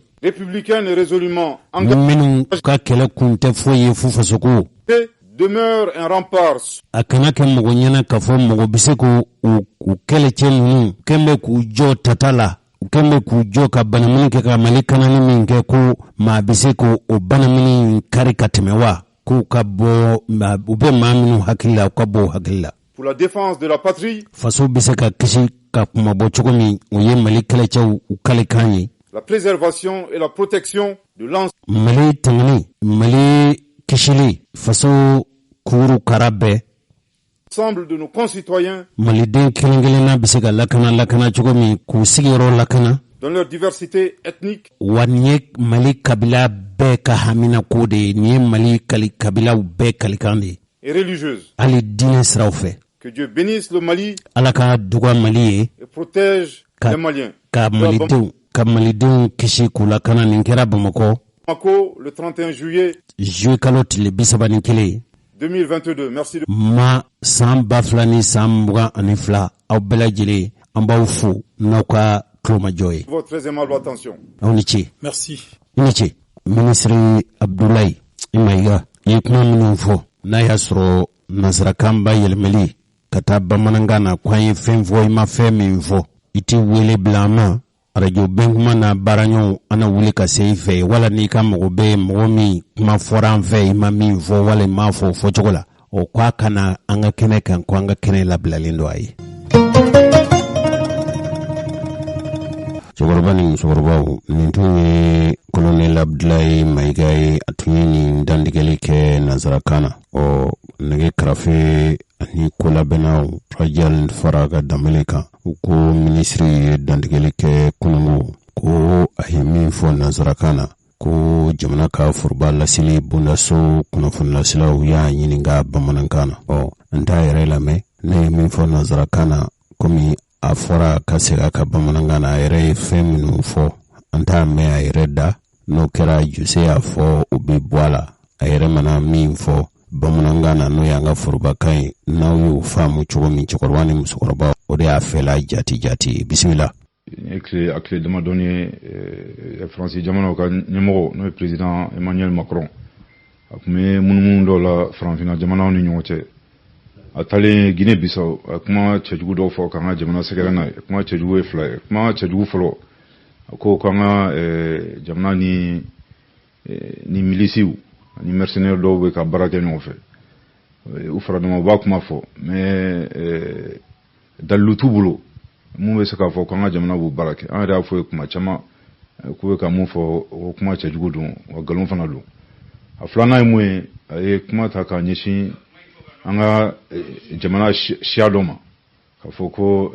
autoritéw kɛlen don ka mɔgɔ faga ni mɔgɔ tɔɔrɔ ta k'o ɲɛsin o siya ma o fana ye kuma cɛjuguba ye kosɛbɛ an ka jamana ye jamanaba ye siya bɛɛ bɛ an ka jamana kɔnɔna la bɛn minnu bɛ siya ni ɲɔgɔn cɛ jamana Mali yɛrɛ sigilen b'o de kan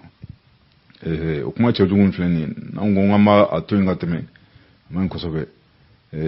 gouvernement ka ci kɔnɔna la an ye a yira k'a fɔ faransi nin t'u ka baara fɔlɔ ye an bɛɛ miiri bɛ la k'a fɔ u ye waleya cɛjugu minnu kɛ Rwanda jamana kɔnɔ n'u nana ni Tutsi olu ka siya dɔ bɛ ko Tutsi n'u nana ni Tutsi caman cɛ fagali ye fɛn bɛɛ y'a yira k'a fɔ ko faransi nɔ b'a bolo kosɛbɛ an y'a fɔ fana ko an sɔmin'u la k'a fɔ o ko de b'u kɔnɔ o de la u ka ambassadeur mun bɛ yan a y'o bɔ ka bɔ o gɛn ka bɔ an ka jamana kɔnɔ a filanan ye mun ye u ka radio so n'u ka télé dɔ tun bɛ sɔrɔ n'o ye France 24 ni RFI an y'olu fana datugu parce que an tɛ se k'a to cogo si la ka mɔgɔ to yen k'a fɔ k'a bɛna ni siyako kɛlɛ an ka jamana kɔnɔ an bɛ dugawu de kɛ Ala k'an kisi o ma siyako kɛlɛ fitinin min b'an ka jamana kɔnɔ ni y'a jateminɛ an yɛrɛ ka jateminɛ ye mun ye olu yɛrɛ de b'o kɔfɛ kosɛbɛ groupe terroriste minnu b'o la u kelen tɛ olu manipulelen don mais jamana dɔw bɛ mun b'u kɔfɛ ka Ala k'an kisi ka taa ni an ka jamana ye siyako kɛlɛ kɔnɔna la gouvernement yɛrɛ ka baara fanba dɔ ye mun ye ka siyako kɛlɛ k'o ban ka jamana kɔnɔna la o de la ministère dɔ bɛ yen n'a fɔra ko ministère de la réconciliation nationale o ka baara fanba dɔ ye Malien bɛɛ k'i miiri to a la fan bɛɛ ka wuli k'an cɛsiri an ka sɔn cogo si la jugu k'an nɛgɛn ka taa n'an ye siyako kɛlɛ nin kan an ka jamana kɔnɔ siyako kɛlɛ tɛ yen Malien bɛɛ ye kelen an bɛɛ bɛ fa la an bɛɛ bɛ ba la furu bɛ siya bɛɛ ni ɲɔgɔn cɛ an sinsinna yɔrɔ min kan kosɛbɛ an fɔ faransi u ka jamana ɲɛmɔgɔ n'o ye Emmanuel Macron waleya dɔw b'a la waleya fɔlɔ mun ye o ye jɔnmaya ko ye hali bi jɔnmaya ko de bɛ a hakili kɔnɔna la a filanan ye mun ye a bolo ko anw ye denw ye an tɛ jɔnmaya tile la an t'a denw fana ye an y'o de fɔ il faut ka o b'a kunna an y'a fɔ fana il faut que bɛɛ k'a bila i kunna k'a fɔ mɔgɔ tɛ se ka kɛ cɛ Mali fɛ ka tɛmɛ maliyɛnw yɛrɛ kan an sinsin de kan kosɛbɛ jamana minnu bɛ ɲɔgɔn ma an b'a fɔ ko u ka an filɛ nin an bɛ an ka gɛlɛya kɔnɔna la mɔgɔ minnu tɛ fɛ k'an dɛmɛ an bɛ se k'o faamuya mais n'an fana ye fɛɛrɛ tigɛ k'a fɔ k'an b'an yɛrɛ dɛmɛ an yɛrɛ ka cogoya kɔnɔna la il faut que mɔgɔw ka faamuya k'a fɔ fo ka maliyɛnw bonya ka Mali autoritéw fana bonya i n'a fɔ an fana bɛ tɔw bonya cogo min na kuma si t'a ye k'a fɔ ko Mali autoritéw bɛ bɔ ka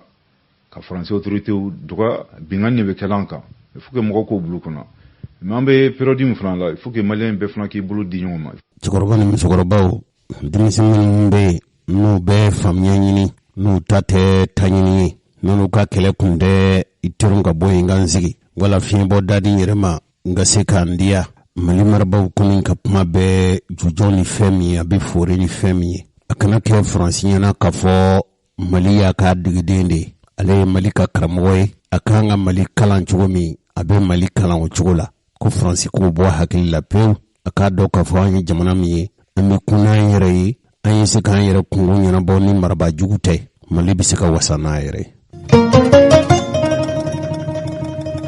Cɛkɔrɔba ni musokɔrɔbaw dugubaw ni dugumisɛnw kɔnɔ Mali kɔnɔ ani jamana kɔ kan aw kɔni b'a joona sabu kuma in cayalen a cɛkɔrɔ kuma cayara kosɛbɛ kabini juillet kalo tɛmɛnen tile 10 n'o ye juillet kalo tile 10 ye Côte d'Ivoire ye sɔrɔlasi dɔw cunna an fa dugukolo kan ninnu nana cun Mali dugukolo kan a ma kɛ ni sɔrɔlasi cɛ 49 ninnu u bilali ko kuma n'u minɛna Bamakɔ Pangolon jiginso la u bɛ se ka labila ka jamana fila ni ɲɔgɔn cɛ nin ko bɛ se ka ban cogo ɲuman min na a nana ye k'a fɔ Lomé ni o ye Togo faba ye ko kumaɲɔgɔnyaw tun bɛ an faso ani Côte d'Ivoire jamana ni ɲɔgɔn cɛ. A yera k'a fɔ ɲɛma sɔrɔ a la, sabu ciden minnu n'o ye Mali cidenw ye ani Côte d'Ivoire cidenw k'u bɔra Lomé n'o ye Togo faba ye alamisa tɛmɛnen k'a sɔrɔ u ma se ka ɲɔgɔn ta ye ka bɛn fɔla min b'a to nin ma 59 n'o ye Côte d'Ivoire sɔrɔdasi 49 minnu minɛna k'a fɔ ko ninnu n'an bɛ u yɛrɛw ni feere, a bɛ fɔ min ma ko mercenaria. A kɛra nimisa ye, sabu a kɛra i n'a fɔ Côte d'Ivoire ka maa minɛlen ninnu u labilali sɛbɛn min bɛ n'a bɛ fɔ a ma ko l'indépendant, u sɛbɛnla fɛn min na o ye k'a fɔ Mali yɛrɛ a maraba kɔrɔ dɔw n'o ye IBK ka fanga ɲɛmɔgɔ dɔw ye, dɔw y'a jira k'a fɔ ko olu kɛn bɛ ka taa u daga sigi Côte d'Ivoire, u b'u to Côte d'Ivoire jamana kan ka lagosili kumaw se Mali ma, ko Mali fana ka laɲini dɔ sɔrɔla o fɛ. Sɛbɛn min bɛ n'a bɛ fɔ a ma ko l'indépendant ko kumaɲɔgɔnya minnu hali n'u ma sigi kɛnɛ kelen kan, a kɛra an bɛɛ bɛna dugu kelen kɔnɔ min b'a fɛ ka cɛfɔ ni kanbɛn ka ni ɲɔgɔn cɛ, a bɛ taa an bɛɛ ɲininka kelen kelen. O kibaruya kuma ninnu de bɛ o de kofɔra ko o kumaɲɔgɔnya ninnu ko o de bɛ ka kɛ Togo jamana kuntigi fɛ, ko ye Mali ka cidenw bisimila ka Côte d'Ivoire ka cidenw bisimila. Min ye Mali ka cidenw ye, o jamakulu min taara ko a ɲɛmɔgɔya tun bɛ an ka minisiri min sigilen don an ka jamana ni jamana wɛrɛ cɛ ko ɲɛnabɔ la. Ko min ye Côte d'Ivoire ta ye, olu yɛrɛw ka jamana minisiri min sigilen don ka tangali la n'o ye Tene Ibrahim Ouattara ye. Sɛbɛn kɛbaw ko olu kɔni ye kibaruya min sɔrɔ ka bɔ ye. O ko Mali marabaw olu ye laɲini dɔw kɛ ko n'olu kɛra sabatiba ye, ko Mali ko k'ale ka laɲini ye fɛn dɔ ye, fɛn damadama ye. O fɔlɔfɔlɔ ye fɛn min ye Côte d'Ivoire marabaw k'a jira kɛnɛma panparan k'a fɔ olu nimisalen don, ka jɔn a la k'a fɔ ko min bɛ sen na olu nɔdon u bɛ yafa deli kɛ Mali fɛ nin jigilatigɛ ko ninnu bɛ se ka bɔ an ni ɲɔgɔn cɛ cogo min. Wa ko Côte d'Ivoire ka layidu ta k'a fɔ bada don nata ninnu na bita kɔ bita ɲɛ, ko u b'u cɛsiri cogo bɛɛ lajɛlen na ka cɛfɔ bɛnɲɔgɔnya ni karama k'o lawaleya jamana fila ni ɲɔgɔn cɛ, ko Côte d'Ivoire ka sɔn a ma k'a fɔ Mali ye yɛrɛmahɔrɔnya jamana de, wa o la o yɛrɛmahɔrɔnya lawaleyali ko Côte d'Ivoire ka layidu ta k'a fɔ a bɛ o lawaleya, wa ka layidu ta k'a fɔ n'a ma ɲɛ k'a fɔ a b'a ka sɔrɔlasiw bila ka na Mali dugukolo kan. O tɛ taa labɛn minnu kɔ, o tɛ taa diɲɛ minnu kɔ, o tɛ taa ɲɔgɔn faamu minnu kɔ Mali dugukolo kan. Côte d'Ivoire ka layidu ta k'a fɔ a n'o waleya bita kɔ bita ɲɛ. Ɲɔgɔn faamubaliya bɛ fɛn min na hali n'a y'a sɔrɔ k'a fɔ jamana marabaw wala faamaw fɛ ma bɔ ye, nin kɔni ye sɛgɛsɛgɛlikɛlaw ka kuma ye. Olu y'a jira k'a fɔ Côte d'Ivoire ka sɔn k'a fɔ maliden minnu n'u bolila k'u faso bila ka taa u kolokolo Côte d'Ivoire. Côte d'Ivoire ka diɲɛ k'a fɔ ni Mali kɔni ye olu nɔminɛli waleya boloda ko Côte d'Ivoire bi sɔn ka o maa minɛlen ninnu k'u di faso Mali ma. O mɔgɔw tɛ mɔgɔ wɛrɛ ye, o ye Mali, an faso Mali ani diɲɛ jamanaw ni ɲɔgɔn cɛ o minisiri kɔrɔ dɔ ani an ka kɛlɛcɛw ka minisiri kɔrɔ dɔ politikima don, Cɛma Hubert Kulubali, ko ale nɔ minɛlen don ko sabu kɛbaa nɔfɛ ko a ye sɔrɔlasiw olu ka kɛlɛminɛ sanko dɔ ka a dabɔ ko la, ani min ye jamana in marabolo ɲɛmɔgɔ kɔrɔ ye, o bɛ fɔ min ma ko premier ministre dɔgɔtɔrɔ Bubu Sise. Ko yala o yɛrɛ halibi sa o yala o bɛ Côte d'Ivoire dugukolo kan wa? Sabu kibaru laban minnu sɔrɔla kɔsa in na o ye k'a fɔ ko o ye Abidjan bila ka taa Ɲɛmɛ, ni Ibrahim Boubacar Keita fana denkɛ n'o ye Karim Keita ye, o fana nɔminɛlen don ko nin bɛ kunnafonilasela dɔ olu tununi ko la n'o ye Ibrahima Touré ye. A fɔra k'a fɔ fɛn dɔ fana kuma fɔra ye k'a fɔ ko o cɛ in fana n'o ye Karim Keita ye ko nɔminɛli ko bɛ senna kabili salon. Min ye minisiri kɔrɔ ye n'o ye sɔrɔ ni nafolo minisiri Mamadu Igor Jara, o fana nɔminɛlen don k'a fɔ ko o da donna wali u sen donna sɔrɔlasiw ka kɛlɛminɛ sanko la, ani ale fana ye waribon n'o ye farafina waribon o kulu dɔ n'a bɛ fɔ ma ko Bank of Africa, farafina o fana ka minɛli ko b'a la. Ablaye Jara y'a jira k'a fɔ nin kibaruya ninnu n'o ye nin ma kofɔlen ninnu k'u minɛ k'u di faso ma, ko minnu ye Côte d'Ivoire jamana marabaw ye ko nin ko in kɔni bɛ kiritigɛbaw de bolo n t'a dɔn ni nin kuma ninnu maa bɛ se k'u fɔ ka fɔ dalu jɔnjɔn don nka a m'a kɛ cogo o cogo sa sɛbɛn min bɛ n'a bɛ fɔ a la ma ko sɔgɔmada kibaru ale ka kununko bɔ ɲɛ na a ko nin laɲini minnu kɛra jamana marabaw fɛ dalu si tɛ yen ka fɔ ko kɔriwari ka cidenw sɔn'u ma sabu kɔriwari kabini nin ko in daminɛ kɔriwari y'a jira k'a fɔ ko jɛɲɔgɔnya de bɛ kɔriwari jamana ni alimaɲi ni ɲɔgɔn cɛ ka fɔ ale ka kɛlɛcɛw kana magwɛn dɛmɛ ta ka alimaɲi sɔrdasiw sɛgɛrɛ hali n'a y'a sɔrɔ minisuma y'i kanbɔ olu ye sɛbɛn bɔ sɛbɛn min u ka ciden minnu bɛ yan u y'a jira k'a fɔ tiɲɛ don hali n'a y'a sɔrɔ kɛ ka fɔ tile saba ka kɔn ɲɛ min ye kɔriwari ye jamanakuntigi ye n'o ye Dramani Ouattara ye ale y'a ɲini k'a fɔ min ye onu ye minisuma ye k'o de kan ka nin ko ninnu lajɛya Alassane Dramani Ouattara ye nin kuma minnu fɔ o kuma ninnu kɛra kuma ye i n'a fɔ minisuma ye kuma bɔ k'a fɔ jɔnkala diɲɛ sɔrɔlasiw ka baaraɲɔgɔnyaw na o baaraɲɔgɔnya minnu n'a kan ka tɛmɛ n'olu ka seereya n'u ka siradi ye k'o ma kɛ nin ko la a ko tiɲɛ don jɔnkala ale y'a faamu ni minisuma yɛrɛ ka kuma ye k'a fɔ kɛlɛcɛ minnu bɛna Mali dugukolo kan u kan ka na ni nacogo minnu ye u kan ka na ni nasira minnu ye u kan ka sira minnu bɔ ani u kan ka fɛɛrɛ ni dabali minnu tigɛ a ko ale ma sɛbɛn jɔnjɔn sɔrɔ min b'a jira k'a fɔ tiɲɛna kɔriwari sɔrɔdasi ninnu olu ka maa cilenw don ko bita kɔ bita ɲɛ olu yɛrɛ n'u cɛsiri ni ɲɔgɔn na si kana kɛ fiyewu sabu a kɛra i n'a fɔ kɛlɛcɛ minnu jamana minnu n'olu sɔnna k'u ka kɛlɛcɛw di k'a fɔ kana Mali magwɛn ni kumabɔli baaraw ye o baara ninnu senfɛ baaraɲɔgɔnya dɔw bɛ se ka tɛmɛ kulu dɔw ni ɲɔgɔn cɛ i n'a fɔ Alimaɲi jamana fana cogo min u ka kɛlɛcɛw minnu bɛ Mali dugukolo k'a fɔra fɔ cogo min dɛ k'olu nakun ye k'u bɛna se ka Alimaɲi jamana ka sɔrɔdasi ninnu ka na u dɛmɛ u ka baaraw la a ko olu tɛ seere ye k'a fɔ ko jɛɲɔgɔnya bɛ Alimaɲi jamana ani kɔriwari sɔrɔdasiw ni ɲɔgɔn cɛ a ka tɛmɛ n'ale ka sira ye wala ale ka sira di wala ka bɔ a kalama ko ale to joona fiyewu o ka sɔrɔ kɔriwari yɛrɛ jamanakuntigi kɔriwari jamana faamaw olu y'a jira k'a fɔ olu nakun tan tɛ Mali dugukolo kan k'olu nana ni sira min ye k'o ye diɲɛ sɔrɔdasiw yɛrɛw ka siraw de ye bɛnkan de bɛ olu ni Alimaɲi jamana dɔ wa o yɛrɛ tɛ ko cakɛbondaso dɔ bɛ yen a bɛ fɔ min ma ko Société Sahel Aviation Service n'o ye SAS ye k'a fɔ ko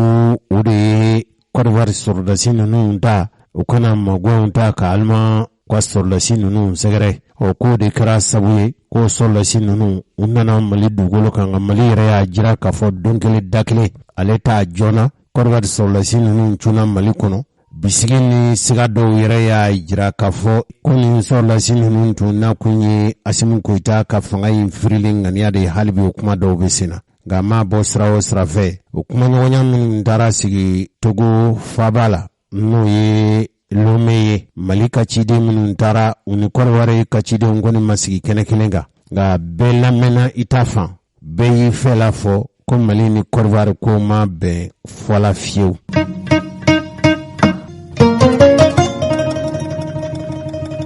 Cɛkɔrɔba ni musokɔrɔbaw duguduguma kuma dɔw bɛ k'a fɔ e ko a yɛrɛ ma bɔ duguduguma na wa ko sabu Faransi ka lasigiden kɔrɔ min tun bɛ an fɛ Mali kɔnɔ n'o ye Nicolas Normandi ye ko ye kibaruya lase k'a fɔ min ye kɔriwari ye fangɲɛmaw ye ko kɔriwari a bɛ kuran min di Mali ma ko a bɛna kuran ninnu kuran in tigɛ utu kalo an bɛ kalo min na o tile 7 nata ka bɛn u yɛrɛ ka jamana ka yɛrɛma hɔrɔnya ɲɛnajɛw ma ko ni Mali m'u ka sɔrɔdasi 49 in ni Mali m'u bila nin kɔni ye tajuru sara de ye min labɛnnen don kɔriwari jamana kuntigiw ma ka ɲɛsin Mali ma ni kɔriwari kɔni y'o lawaleya ko yɔrɔ caman bɛ Mali kɔnɔ ko kuran bɛ tigɛ nin yɔrɔ bɛɛ lajɛlen na sɛbɛn n'o ye sɔgɔmada kibaru ye olu ko k'olu ye kibaruya minnu sɔrɔ an ka jamana minisiri bondaso min sigilen don dugu nafoloko ji ni kuranko la ko o sɔmina nin ko in ma a bɛ waati jan bɔ olu yɛrɛw b'a fɛ ka fɛɛrɛ de ɲini o y'a jira k'a fɔ ko min ye kamiyon dɔw ye olu bɛ ka doni k'olu falen don kurandi mansinw na k'olu bɛ sira la ka na u bɛ ka tɛmɛ Moritani sira fɛ dɔw yɛrɛ ko nin tilancɛ nin minɛn ninnu kurandi minɛn ninnu tilancɛ k'o sira Bamakɔ yan a bɛ kurandi la 50 bɔ u b'a fɛ min ma ko groupe électrogène a ko n'olu nana ko ni Côte d'Ivoire kɛra ka courant tigɛ fɛn ye ko Mali ko ana o mansin ninnu bila baara la hakilila jiginna kabili juillet kalo tɛmɛnen kɛlɛ min bɛ Mali ani Côte d'Ivoire ni ɲɔgɔn cɛ ka sabu kɛ u ka sɔrɔlasi 49 ye n'u minɛna Bamakɔ yan a ko bɛ senna fo ka se bi ma yala Côte d'Ivoire bɛ ka courant tigɛ Mali la wa ko dama tɛ koyi hali u ka wajida kolon jɔyɔrɔ min bɛ ni Mali ka fɛnw bɛ doni ka bɔ o sira fɛ o ko tuma dɔ la u bɛna an ye dugudugu kuma dɔw mɛn k'a fɔ ko u bɛna o sira tigɛ Mali la dɔw yɛrɛ ko Maliden min bɛ Côte d'Ivoire a ka ca ni 3 millions ɲɔgɔn ye ko Côte d'Ivoire ko k'a n'o Malidenw bɛɛ gɛn ninnu kɔni ye duguduguma kumaw ye duguduguma kuma minnu a ma bɔ an ka jamana fanga ɲɛmɔgɔw yɔrɔ an ma nin sɔrɔ da jɔnjɔn n'an ka kunnafoni lasilaw ka sɛgɛsɛgɛliw de bɔra nin kan n'a kɛra fɛn min ye an ka don nata ninnu na an bɛ ɲɛfɔli k'aw ye inshallah.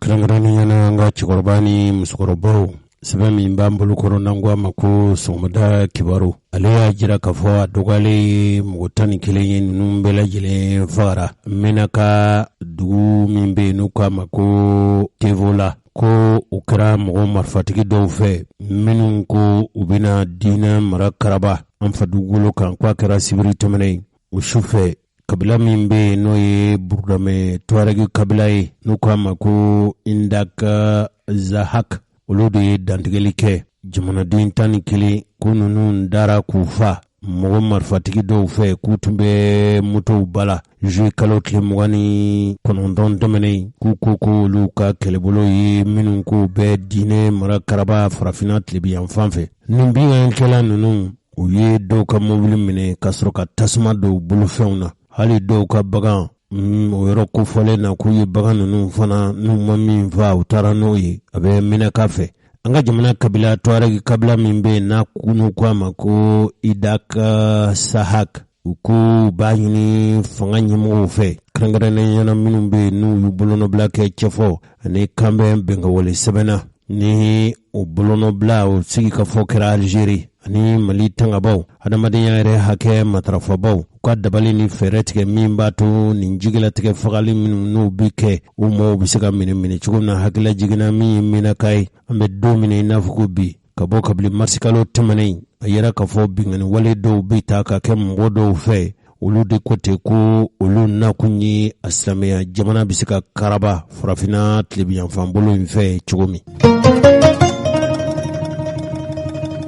An balimaw kɛrɛnkɛrɛnnenya na an ka cɛkɔrɔba ni musokɔrɔbaw k'olu latigɛ cakɛbondaso bɛ anw fɛ Mali kɔnɔ yan n'a nanzarakan ye Centre d'études de réflexion au Mali CRM olu ni magwɛn labɛnni dɛmɛɲɔgɔnna lawaleyali magwɛnso dɔ bɛ yen n'a bɛ fɔ o ma ko Fondation Frédéric Tebet sibiri tɛmɛnen olu tun ye hakili jagabɔ kɛnɛ sigi yala politikitɔnw bɛna ka sini bɛna kɛ cogo di sabu minnu y'a to politikitɔnw mafiyalen don a lajɔ in fɛ a ɲinina k'a fɔ a dɔ ye jumɛn ye politikitɔn ninnu u kan ka magwɛn ni nafoloko ye u yɛrɛw hali Mali yɛrɛ dantigɛli ni sigikan sariya sun o sariya sun o lakurayali ko min bɛ senna mɔgɔ minnu tun b'a kɛnɛ kan u tun ka ca kosɛbɛ da sera fɛn minnu ma politikitɔnw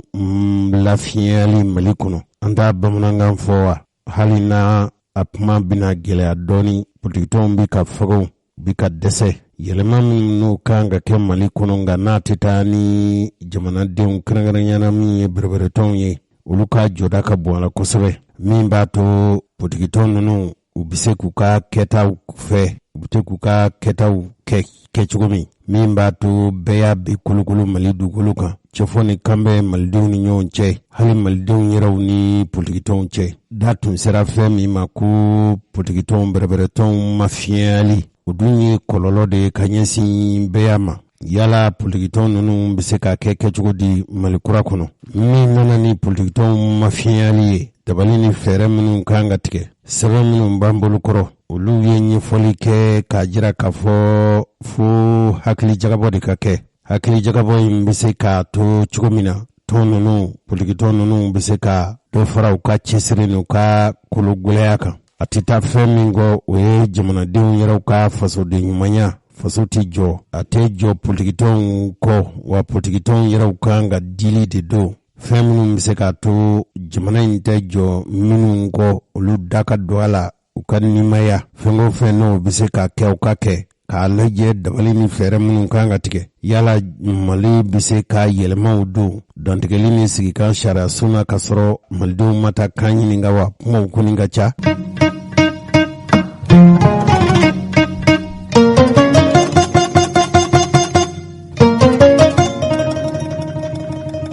Cɛkɔrɔba ni musokɔrɔbaw min ye Professeur Isa Ibanja ye. Ale ɲininkali min kɛra jamana yɛrɛ ka furuba laseli bondaso mɔ kunnafoni ɲinibaw ka cidenw fɛ n'an y'o seereya sɔrɔ ka bɔ olu yɔrɔ o seereya ninnu filɛ. Jamana bɛ ka ko caman labɛn ko an ka kɔrɔlen minnu n'o tun bɛ nafa ɲa an ye olu bɛ lakɔrɔya cogo di k'a don jogow la k'a don baara cogow la ka kɛ fɛn ye min bɛ a to an bɛɛ bɛ tɔnɔ bɔ a kɔnɔ. O hukumu kɔnɔna na fɛn min bɛ jate an ka politikitɔnw ye mɔgɔw b'a fɔ ten les partis politiques olu jɔyɔrɔ bɛ se ka kɛ mun ye Mali kura n'an b'a fɔ ten nɔ o ko la. U ka baara yɛrɛ fana kan ka bayɛlɛma cogo di walasa danaya kura ka don u ni mɔgɔw ni ɲɔgɔn cɛ. Sabu jatew y'a yira k'a fɔ ko bi n'a fɔra ko politiki walima politiki mɔgɔw b'a jate ko kolon ye i b'a fɔ nanbara i b'a fɔ galontigɛ i n'a fɔ kalabanciya.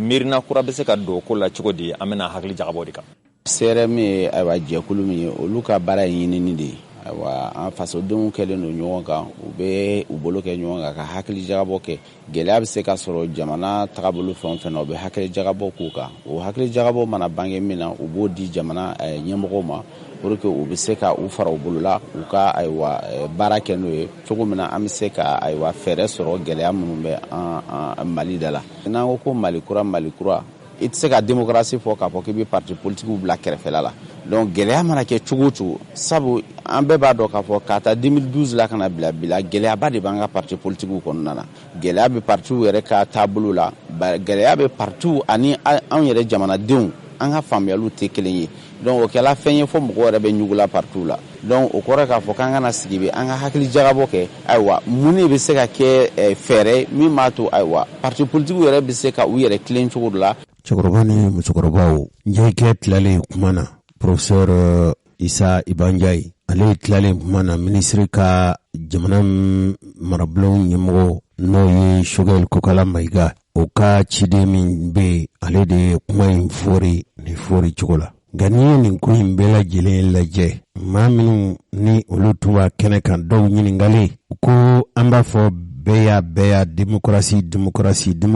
kɛlen don sigi de y'an bolo. Kabini Mali ye yɛrɛma hɔrɔnya ta fo ka se bi ma n'i y'a lajɛ k'a fɔ démocratie ma se k'a to faso k'a sago sɔrɔ an kɛn bɛ ka démocratie kɛ birifini de mɔɔw kɛn bɛ k'u biri a kɔrɔ u b'u ka wale cɛjuguw kɛ n'o ye jamana yɛrɛ bɔrɔtɔli walew jamana suɲɛni walew. N'a kɔni fɔra k'a fɔ démocratie ni Ala sɔnna ma an bɛna kɛnɛ dɔ sigi o ni kɛnɛ in sigira an bɛ taa jamanadenw ɲininka yala a bɛ fɔ fɛn min ma démocratie aw y'a faamu cogo di? Aw miirila k'a fɔ démocratie ye fɛn ɲuman ye wa? Cogo min jamanaden fanba bɛ se ka démocratie faamu hali n'an b'a ɲɛdɔnna ŋanaw sigi u ka ɲɛfɔ an ye sabu ni démocratie kɛra fura ye ni basi kɔni don a basi ma Mali ka bana furakɛ. An balimaw cɛkɔrɔba ni musokɔrɔbaw fɛn caman bɛ dun aw fɛ kɛrɛnkɛrɛnnen ɲɛna dugubaw kɔnɔ a tɛ taa fɛn min kɔ Kayikaw ko nburu Bamakɔkaw ko buru bɛ gosi burugosi yɔrɔ dɔw minnu na olu tun y'a jira k'a fɔ k'u tun bɛna tile fila baara bila kɛ a tun kan ka daminɛ kununko ntɛnɛn nka kumaɲɔgɔnyaw tun bɛ ni jamana marabaaw ni ɲɔgɔn cɛ sabu a tun fɔra k'a fɔ alikamamugu n'o ye faranimugu ye a bɔrɔ tun bɛ feere 5000 dɔw ko 5000 ni 300 dɔw yɛrɛ ko 5000 ni 600 o ye fɛn ye fɛn min ma bɛn olu ma. Fari ni sɔngɔ damatɛmɛ yɛlɛ minnu bɛ kɛ minnu bɛ n'olu ye burugosilaw ye olu ka surunadonton ɲɛmɔgɔw tun y'a jira k'a fɔ burugosila bɛ olu la nburu sɔngɔ wala buru sɔngɔ a yɛlɛkun tɛ foyi ye sabu olu bɛ baara minnu kɛ. Parce que baara jago kun ye nafa de ye, ni nafa tɛ sɔrɔ baara la donc an tɛ se ka baara kɛ. mais mɔgɔ k'a faamu fana buru 50 dɔrɔmɛ 4 o bɛɛ t'anw ta ye dɛ, anw bila yɛrɛtigiw ta ye 40 dɔrɔmɛ 3 de ye buru 50 dɔrɔmɛ 4 na. komi sɔgɔmada in na ala barika la kumaɲɔgɔn tɛmɛna an n'u ka mɔgɔw cɛ, bon u ye lɛriw dɔ de d'a ma o la k'a fɔ ko n'ala sɔnna sini an ka sabali ko in ka jɔ min b'a to baara bɛ se ka an ka kumaɲɔgɔn bɛ kɛ sini an bɛ satisfaction sɔrɔ. bon an b'o binna kun de kan, an ma bɛn foyi kan fɔlɔ. sini n'ala y'a kɛ n'an bɛnna fɛn kan ko ye hɛrɛ an ma alhamdulilayi, ala k'an kisi k'an taga. n'an ma bɛn fɛn kan min ye hɛrɛ ye, bon an y'a bila yɔrɔ an b'a ta yen, mais an bɛ fɛn bɛɛ ɲini gouvernement ka se ka solution sɔrɔ, an yɛrɛ ka se ka solution sɔrɔ, bɛɛ ka dɔ bila min b'a to jamana kɔnɔdenw bɛ se ka bolo sɔrɔ ka dun. o de y'an ka laɲini ye, ala k'an sababa bɛɛ. nin tun ye ngurugu gosilaw bɛɛ lajɛlen farala ɲɔgɔn kan ka tɔn bolofara min dilan n'o ye Ahmed Dembele ye. ale tun ye fɛn min fɔ o tun ɲini bɛn kɔni kɛra a kan, sabu nin kuma in tun ye kunungo bɛnkan de yala bi nburufeerelaw ni jamana marabaaw na bɛn fɔla wa? aw y'u ka kuma mɛn ko ni bɛn ma kɛ fɔla tuma u y'u ka kɛlɛ bila yɔrɔ min na k'u bɛna taa o yɔrɔ la. an balimaw, nin bɛna dansigi kɛ bi don kibaru la, ni ala sɔnna ma n'a ye ɲɔgɔn sɔrɔ yan waati wɛrɛ an bɛ kibaru wɛrɛ lase aw ma minnu ni nin tɛ kelen ye. cɛkɔrɔba ni musokɔrɔbaw, an kɔni bɛ nin baara in kɛ aw ye ni kɔnɔjɛya ye, nka baara la fili tɛ ban jango ka bɔ mɔgɔ yɔrɔ, mɔgɔ min ye dege karamɔgɔ ye. anw ye degedenw ye, an tɛ dege karamɔgɔ ye. ni fili sɔrɔla kunnafoni na, nka fɛn kelen kɔni an bɛ an bolo da an disi la, wala an b'an tɛgɛ da ala ka kumakan kan kali aw ye ka fɔ baara o baara bɛ kɛ an fɛ. laɲini kelen min b'an na o ye cɛkɔrɔba ni musokɔrɔbaw ni jamanaden minnu sigilen bɛ dugubaw ni dugumisɛnw togoda la. i mana kɛ bagankɛna ye, i mana kɛ mɔnikɛla ye, i mana kɛ cikɛla ye, i mana kɛ kɛnyɛrɛ ye cakɛla ye, ni tuma dɔ la a ye se ka kɛ i ma garijigɛ nanzarakan na ka fɛn fɔ aw ye fɛn min bɛ jamana lahalaya la min b'aw bɔ kunban na. aw ni cɛ ka tilomajɔ la, hakɛto bɛ nin kan. sali ala Muhamadu.